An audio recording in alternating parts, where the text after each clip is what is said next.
शंकराचार्य एक कोई व्यक्ति नहीं होता है, शंकराचार्य एक संस्थान होता है और आप उसी संस्थान की, उसी सनातन धर्म की, उसी हिंदू धर्म के ठेकेदार आप बने हुए थे। आप तो सबसे बड़े झंडा बरदार थे। कांग्रेस को तो आप कहते थे कि ये हिंदू विरोधी है, सनातन विरोधी है, धर्म विरोधी है। समाजवादी पार्टी तो मुस्लिमों को गोदी में बिठाती है।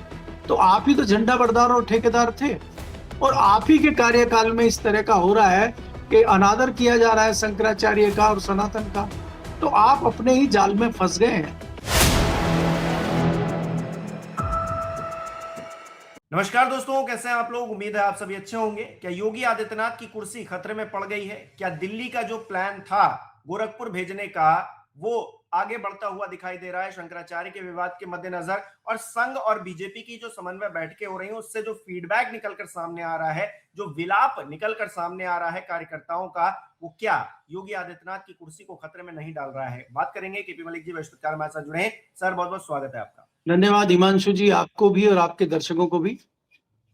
सर, शंकराचार्य ने तो कूच कर दिया है। 11 तारीख को लखनऊ उनको पहुंचना है। अपने जहां पर वो रहते हैं वहां से वो निकल चुके हैं।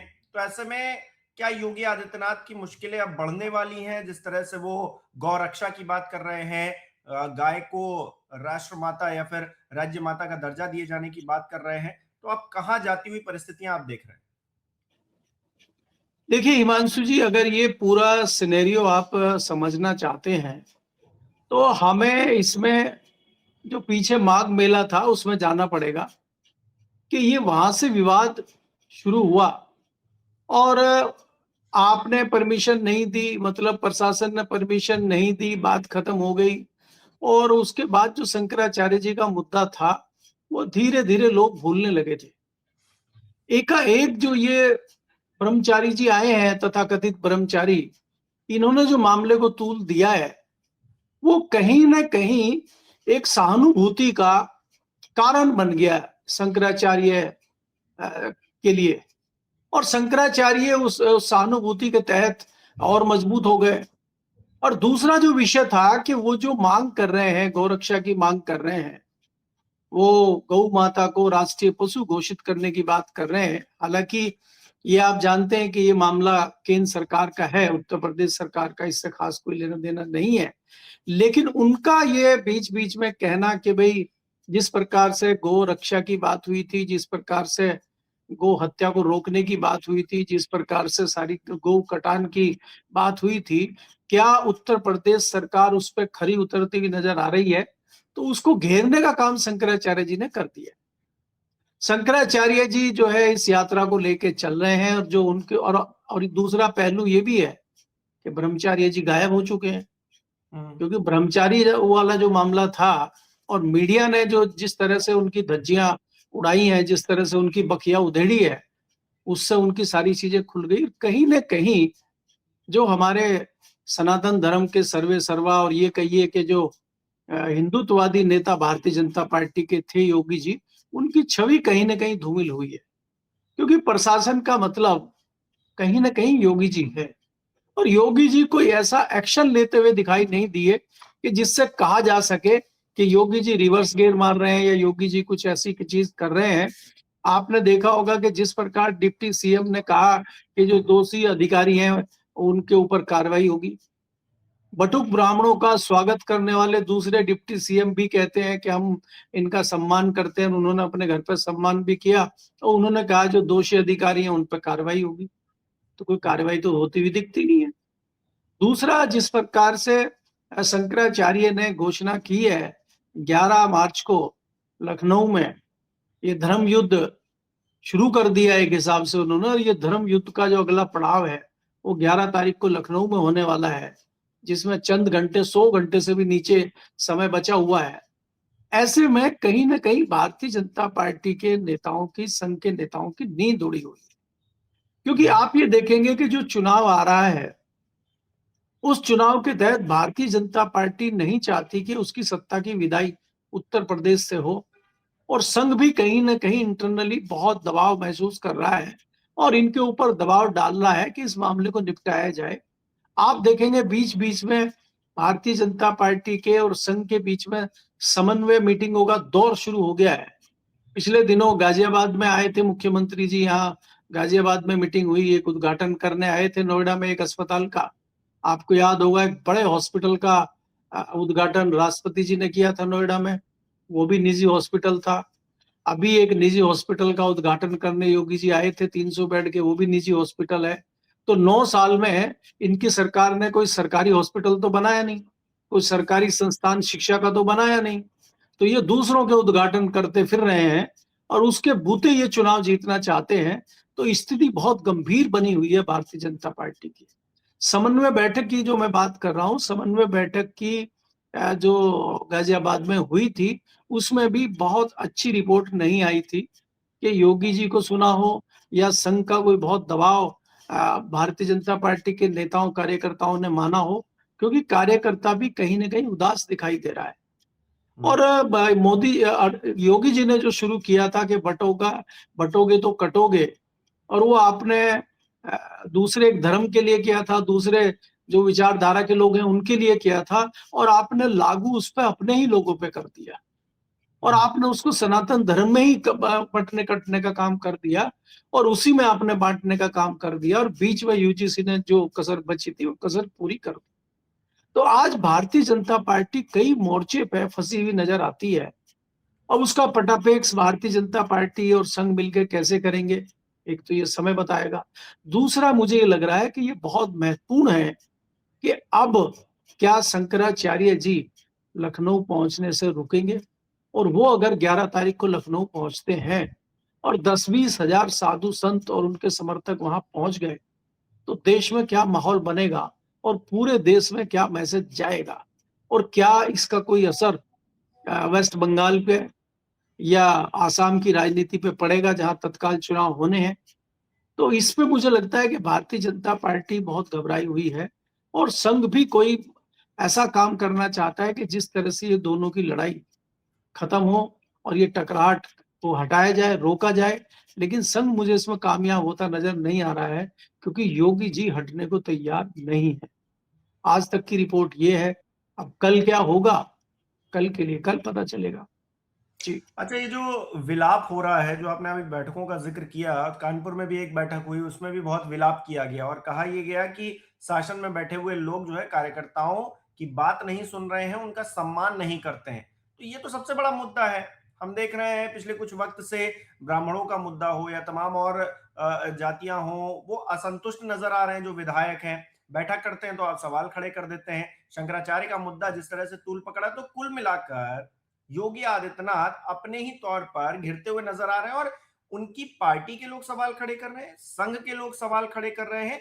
इसका जवाब अगर वो 9 साल में नहीं ढूंढ पाए तो इन 9 महीने में ढूंढेंगे कैसे? सवाल ये भी है, क्योंकि योगी जी कह रहे हैं कि जो सम्मान नहीं कर रहा है हम उस पर एक्शन लेंगे। क्या एक्शन लेंगे? जेल में डाल देंगे क्या? सम्मान नहीं कर रहा है कोई तो। हिमांशु जी, अगर आप देखें जिस प्रकार से योगी जी के कुछ सलाहकार हैं, जो राजनीतिक कुछ सलाहकार थे भी और कुछ इस तरह की सलाह देते थे योगी जी को, धीरे धीरे नौकरशाहों ने उनको किनारे लगाने का, हटाने का काम किया, और वो जो गैप वहां बना उसको भरने का काम नौकरशाहों ने कर दिया। आज योगी जी पूर्णतया नौकरशाहों की गिरफ्त में है, और मुझे एक भी नौकरशाह ऐसा नजर नहीं आता है कि जिसने कोई बहुत बड़ा अचीवमेंट उत्तर प्रदेश में योगी जी का दिखाया हो। इस प्रकार से याद होगा, एक नवनीत सहगल नाम के क्रांतिकारी नौकरशाह होते थे, और चाहे मायावती की सरकार हो चाहे अखिलेश की सरकार हो, वो प्रशासन के मुखिया के नजदीक रहते थे, लेकिन वो कहीं ना कहीं एक ऐसा मैसेज देने में कामयाब हो जाते थे कि जनता को एक मैसेज बड़ा चला जाए कि मुख्यमंत्री जी ने बहुत बड़ा काम कर दिया। चाहे आप मायावती के कार्यकाल में नोएडा एक्सप्रेसवे देखिए, और चाहे अखिलेश के कार्यकाल में आप मेट्रो देखिए, और चाहे हाईवे पे फाइटर प्लेन उतरते हुए देखिए, इसका श्रेय कहीं ना कहीं उसको प्रचारित करने में, उसको घटना को बनाने में, उसकी सारी प्रक्रिया करने में, उसके सारे तामझाम करने में कहीं ना कहीं नवनीत सहगल का हाथ था। तो इस तरह का कोई ब्यूरोक्रेट फिलहाल मुझे नजर नहीं आता है जो योगी जी के आसपास हो और उनके विकास कार्यों को तेजी से कहीं प्रचारित प्रसारित कर सके, या ऐसा कुछ दिखा सके कि योगी जी ने पिछले 9 साल में बहुत बड़ा मामला किया है। अब जिसके आप दावे करते थे कानून व्यवस्था के, उस कानून व्यवस्था की तो पोल पट्टी हमारे ब्रह्मचारी जी ने खोल दी, आशुतोष ब्रह्मचारी जी ने, कि ये किया है योगी जी की कानून व्यवस्था ने। और कानून व्यवस्था की बात अगर आप करें, उसमें कई सारे पुलिस प्रशासन के अधिकारी घिरते हुए नजर आए, जिनकी तस्वीरें आपने देखी हैं, जिन पे कई सारे सवाल उठे हैं। तो योगी जी के पास जो एक बहुत अच्छा कानून व्यवस्था का एक तमगा था, वो भी कहीं ना कहीं दागी हो गया है, उस पर भी दाग लग गया है। तो योगी जी आज प्रशासन के मोर्चे पे भी घिरे हुए नजर आ रहे हैं। और ये जो योगी जी के ताबूत में मुझे आखिरी कील ठुकती हुई नजर आ रही है, ये शंकराचार्य वाला मुद्दा है। देखिए, शंकराचार्य जी अपनी कोई निजी लड़ाई नहीं लड़ रहे हैं। शंकराचार्य एक कोई व्यक्ति नहीं होता है, शंकराचार्य एक संस्थान होता है। और आप उसी संस्थान की, उसी सनातन धर्म की, उसी हिंदू धर्म के ठेकेदार आप बने हुए थे। आप तो सबसे बड़े झंडा बरदार थे। कांग्रेस को तो आप कहते थे कि ये हिंदू विरोधी है, सनातन विरोधी है, धर्म विरोधी है। समाजवादी पार्टी तो मुस्लिमों को गोदी में बिठाती है। तो आप ही तो झंडा बरदार और ठेकेदार थे। और आप ही के कार्यकाल में इस तरह का हो रहा है कि अनादर किया जा रहा है शंकराचार्य का और सनातन का। तो आप अपने ही जाल में फंस गए हैं और अपनी ही रणनीति में आप उलझ गए हैं। तो ऐसे में मुझे लग रहा है कि आपका एक बड़ा सियासी नुकसान मुझे प्रदेश में दिखाई दे रहा है। और उसका सीधा सीधा फायदा मुझे मुख्य विपक्षी दल समाजवादी पार्टी को होते हुए दिखाई दे रहा है। क्योंकि अगर आप देखेंगे, समाजवादी पार्टी के अखिलेश यादव जिस प्रकार से फूक फूक के कदम रख रहे हैं, शंकराचार्य जी के पास उन्होंने अपने सेनापति को भेजा, उनके लोग मिले, लगातार जहां जहां भी वो जाते हैं, जो मदद उनकी कर सकते हैं, जो सपोर्ट कर सकते हैं, समाजवादी पार्टी के लोग वहां भेजे जाते हैं। और अभी तो हमारे सूत्र ये भी बता रहे हैं, ये भी शंका है कि क्या जो शंकराचार्य की यात्रा है, इसमें कहीं अखिलेश यादव शामिल हो सकते हैं क्या? क्योंकि शंकराचार्य तो किसी को बुला नहीं रहे, शंकराचार्य जी तो निमंत्रण पत्र भेज नहीं रहे हैं। वो तो ये कह रहे हैं कि भाई जिसको शामिल होना है आ जाइए और शामिल होइए और आगे बढ़िए। तो ये तो पुण्य का काम है और हम तो धर्म युद्ध लड़ रहे हैं। हम धर्म युद्ध में जिसकी आस्था है और धर्म युद्ध में जो आना चाहता है वो आइए। तो अखिलेश भी शायद हिंदू है, मुसलमान तो है नहीं वो, तो वो भी आ सकते हैं। कांग्रेस के लोग भी आ सकते हैं, दूसरी पार्टी के लोग भी आ सकते हैं। तो एक जो युद्ध उन्होंने शुरू किया और जो सेना को लेकर वो आगे चल रहे हैं, मुझे लग रहा है ये भारतीय जनता पार्टी के लिए बड़ा नुकसानदायक सिद्ध होगा। और इसी की चिंता करते हुए संघ जो है ये समन्वय बैठ के कर रहा है। जी। अच्छा, समन्वय बैठकें हो रही हैं, सब कुछ हो रहा है, लेकिन हम देख रहे हैं कि ये जो कार्यप्रणाली है योगी आदित्यनाथ की, वो विचलित नहीं हो रही है। योगी आदित्यनाथ अपने तौर पर वही काम करते हुए नजर आ रहे हैं, उसी तौर तरीके से आगे बढ़ते हुए नजर आ रहे हैं जैसा कि वो बढ़ रहे थे। वो शंकराचार्य का ये विवाद हुआ, उससे पहले भी उस वही काम कर रहे थे और बाद में भी वही काम कर रहे हैं, या फिर उनके जो चेले चपाड़े हैं वो भी वही काम कर रहे हैं। तो कोई फर्क पड़ता हुआ तो दिख नहीं रहा है। तो 11 तारीख को ही अब बहुत बड़ी आंधी आ जाएगी, ऐसा कुछ अंदेशा लगता है। देखिए हिमांशु, अगर आप देखें कोई आंधी आ जाएगी ऐसा कुछ नहीं है। अभी अब 3 दिन है और जब कारवां शुरू होगा, जब काफिला शुरू होगा, तो कारवां बढ़ता हुआ चला जाएगा। और मैंने आपको ये कहा है कि लगभग 15 से 20 हजार लोग भी अगर इकट्ठे कर लिए शंकराचार्य जी ने लखनऊ में, वो कोई बड़ी बात नहीं है।